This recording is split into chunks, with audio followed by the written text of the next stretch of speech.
Hey guys, I'm FatBuddyCat, and this is my custom vintage mini bike.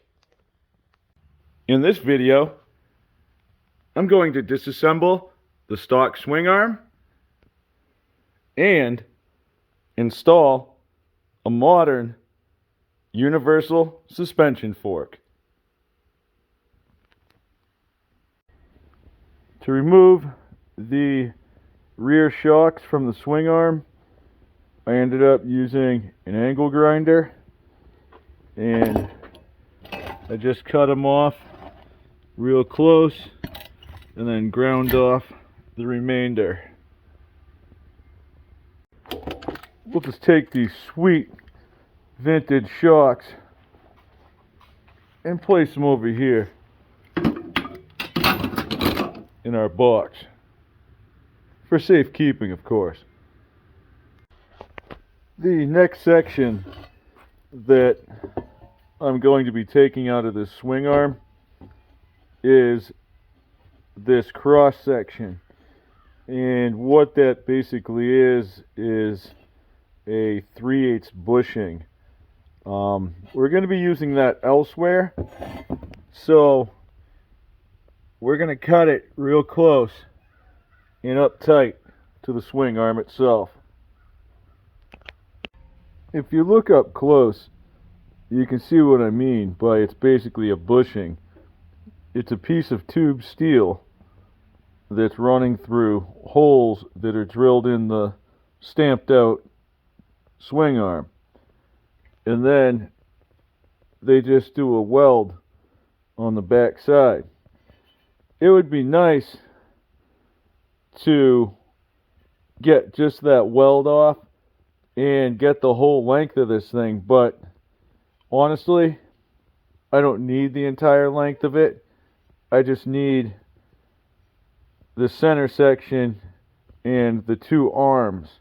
So I'll just keep it up tight and then shave it off at the end. Yep, it took all of that action. It's finally off there though. Pretty clean too. Next, I'm going to lop off about a 1 foot piece of 1/4 inch steel. Just went ahead and removed all the scales and rounded the edges off a little bit. Nothing too fancy, but practical. Now, a wise man tells me that bare metal might rust. So a smart man, gonna put some paint on it. I'm gonna phase out some of this 2-in-1. Good stuff. Get you some.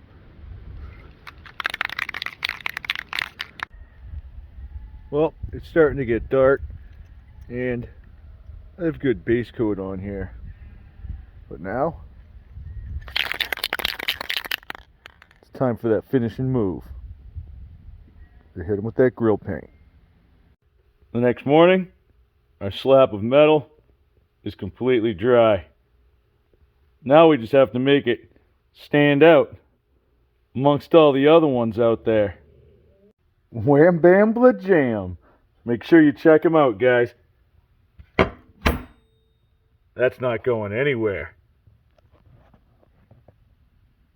Well, since I was unable to get to the metal yard and get all the things I need to finish my swing arm, we're going to go ahead and install this modern suspension fork on a vintage mini bike frame. It's going to take some work though. This is the stock bearing that came out of the neck. It just sets right in, and then this ring on top keeps it from going any further. This is the 5/8 dookie bolt that goes through the bearing. There's another one on the bottom. This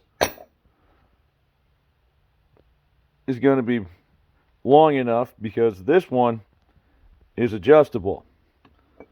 The stock fork wasn't.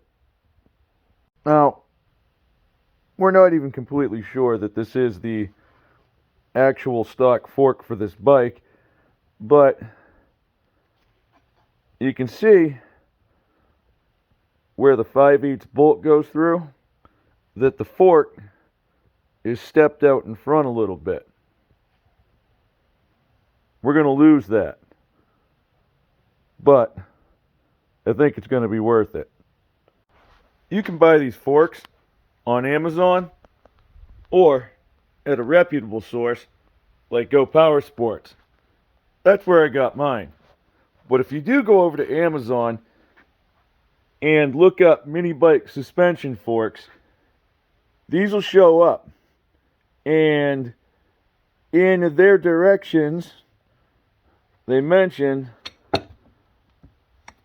that you can drill this out for a 5/8 bolt.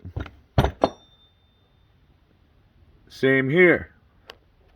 So, I went to the hardware store, I got a bit, and that's what we're going to have to do. The reason I bring these up, we're going to be upgrading to a 5/8 axle as well. This 5/8 drill bit, guys, it's quite substantial. If this thing grabs, it's going to have a lot of torque behind it. Now, I'm not using the drill press. I'm going to be putting these parts in a vise and then having to drill through manually. To make this a little easier, I'm probably going to try to take a step bit and just ease it in and get it a little bit closer, but not push it through. That way, I don't screw up my bore. That's more important down here, where the metal's thicker. Meaning, you can't go all the way through it, because everything behind the 5/8 section of bore on the step bit is obviously going to be bigger. Here's what I'm working with. There's our 5/8, okay?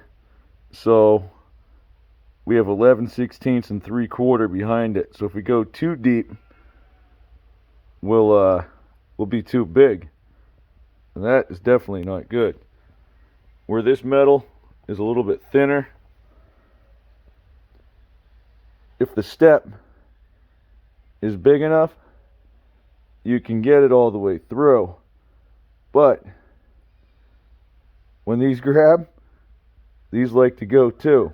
So I'm just going to take my time and be careful. I'll ream it out close to 5/8 with my step bit, and then I'll bore it with my drill bit. I don't know if it was the Milwaukee M18 fuel or just the really sharp drill bit, but this actually wasn't that bad. These two crowns were definitely harder than the forks, which turned out to be aluminum. When I did a search for these bearings, I didn't find the exact same ones, and I didn't look too far because I wanted to find something that would be easy to replace if I ever needed to. So I got some of these bad boys right there.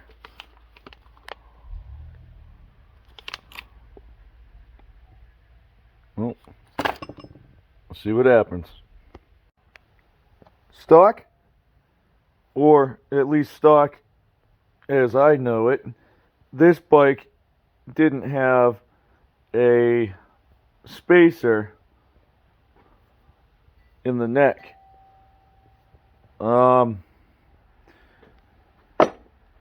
They may have gotten away with that because of the design of these bearings, the way it's like a solid washer over the top. I would assume if we put any type of washer over this, we're just going to start squishing things. So, to avoid any of that, I'm going to have to cut a spacer for this.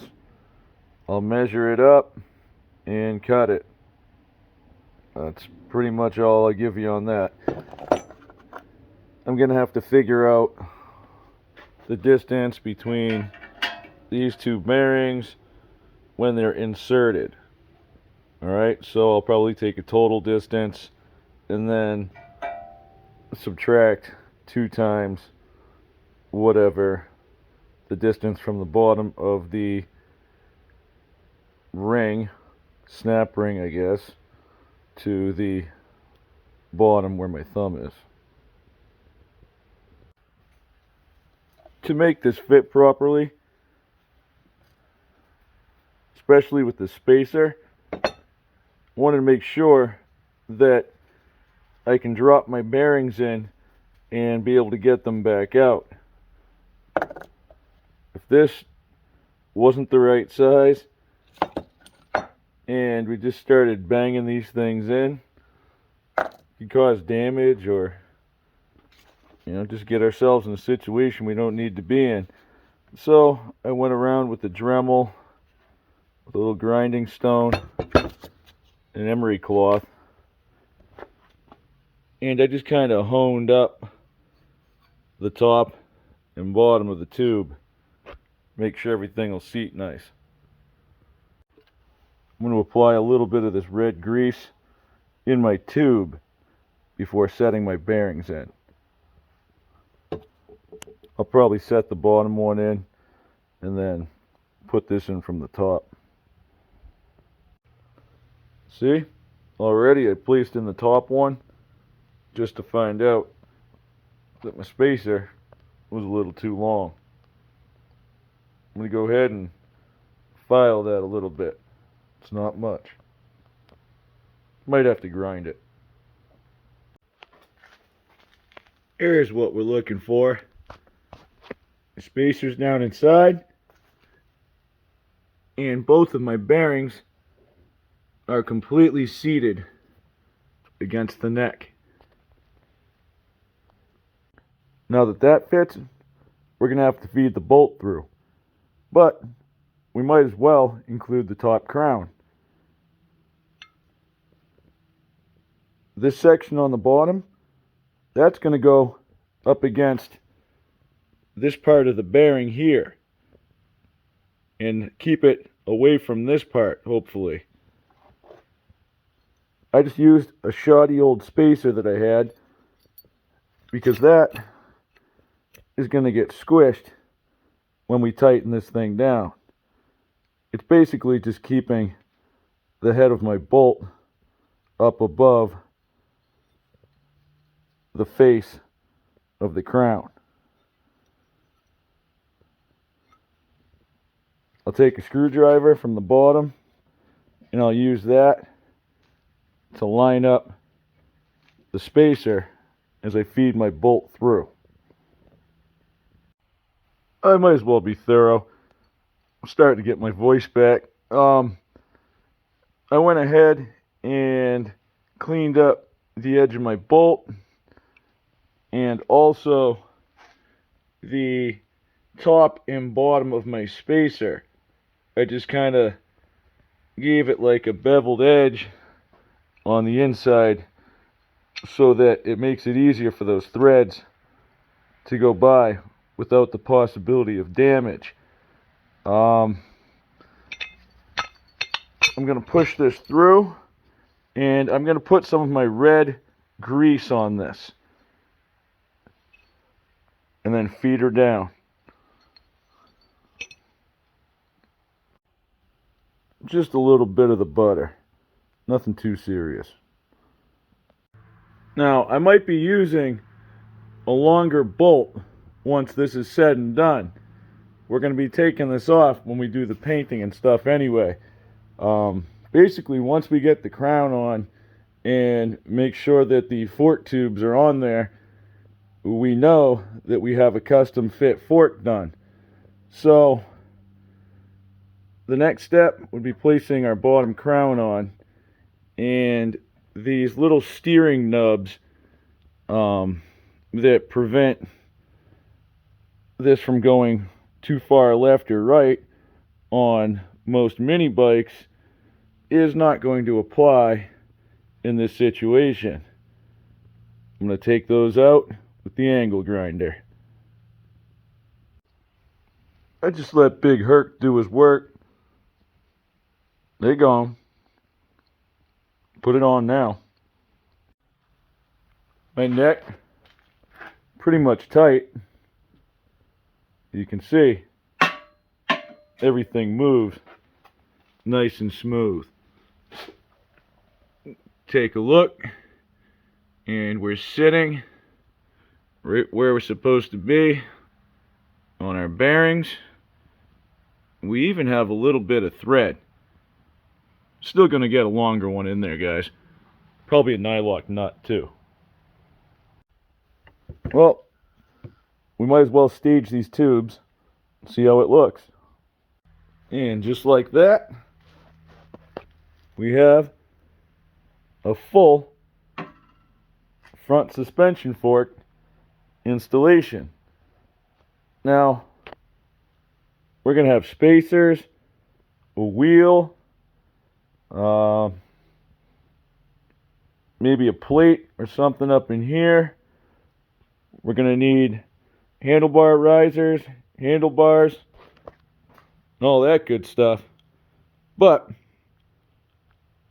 if that fork fits, everything else will bolt right to it. I'm going to keep these just in case we can do something with the fender down the road. I really got to get to the metal yard, guys. We got to get that swing arm done.